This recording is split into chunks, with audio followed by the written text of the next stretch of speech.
ನಮಸ್ಕಾರ ವೀಕ್ಷಕರೇ, ಕನ್ನಡ ಫ್ಯಾಕ್ಟ್ ಚೆಕ್ಗೆ ಸ್ವಾಗತ.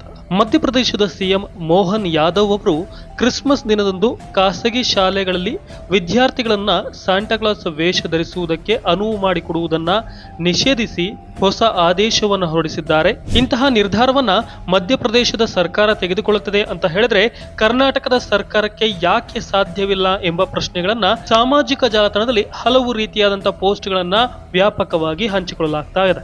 ಈ ಕುರಿತು ಫ್ಯಾಕ್ಟ್ ಚೆಕ್ ಅನ್ನು ನಡೆಸಿದಾಗ ಮಧ್ಯಪ್ರದೇಶದ ಸಿಎಂ ಮೋಹನ್ ಯಾದವ್ ಅವರು ಈ ರೀತಿಯಾದಂತಹ ಆದೇಶ ಹೊರಡಿಸಿದರ ಕುರಿತು ಯಾವುದೇ ವರದಿಗಳು ಕಂಡು ಬಂದಿಲ್ಲ. ಆದರೆ ಮಧ್ಯಪ್ರದೇಶದ ಶಾಜಾಪುರದ ಜಿಲ್ಲಾ ಶಿಕ್ಷಣಾಧಿಕಾರಿ ಇತ್ತೀಚೆಗೆ ಖಾಸಗಿ ಶಾಲೆಗಳಿಗೆ ನೋಟಿಸ್ ಒಂದನ್ನ ಜಾರಿ ಮಾಡಿದ್ದಾರೆ. ಅದರಲ್ಲಿ ಕ್ರಿಸ್ಮಸ್ ಕಾರ್ಯಕ್ರಮಗಳಲ್ಲಿ ಸಾಂಟಾಕ್ಲಾಸ್ನಂತೆ ಮಕ್ಕಳು ವೇಷವನ್ನ ಧರಿಸಲು ಅಥವಾ ಬೇರೆ ಯಾವುದೇ ರೀತಿಯಾದಂತಹ ಸಾಂಸ್ಕೃತಿಕ ಕಾರ್ಯಕ್ರಮಗಳಲ್ಲಿ ಮಕ್ಕಳು ಭಾಗವಹಿಸೋದಕ್ಕೆ ಅಥವಾ ಅವರನ್ನ ಆಯ್ಕೆ ಮಾಡಿಕೊಳ್ಳೋದಕ್ಕೆ ಶಿಕ್ಷಕರು ಅಥವಾ ಶಾಲಾ ಆಡಳಿತ ಮಂಡಳಿ ಅವರ ಪೋಷಕರ ಅನುಮತಿಯನ್ನ ಅಥವಾ ಒಪ್ಪಿಗೆಯನ್ನ ಪಡೆಯುವುದು ಕಡ್ಡಾಯ ಅನ್ನುವಂತಹ ಸೂಚನೆಯನ್ನ ನೀಡಿದ್ದಾರೆ. ಇದನ್ನೇ ದುರ್ಬಳಕೆ ಮಾಡಿಕೊಂಡಿರುವಂತಹ ಕೆಲ ಕಿಡಿಗೇಡಿಗಳು ಮಧ್ಯಪ್ರದೇಶದ ಸಿಎಂ ಮೋಹನ್ ಯಾದವ್ ಅವರು ಕ್ರಿಸ್ಮಸ್ ದಿನದಂದು ಖಾಸಗಿ ಶಾಲೆಯ ವಿದ್ಯಾರ್ಥಿಗಳು ಸಾಂಟಾಕ್ಲಾಸ್ನ ವೇಷವನ್ನ ಧರಿಸದಂತೆ ಹೊಸ ಆದೇಶವನ್ನ ಹೊರಡಿಸಿದ್ದಾರೆ ಅಂತ ಸುಳ್ಳು ಸುದ್ದಿಯನ್ನ ಹಬ್ಬಿಸಿದ್ದಾರೆ.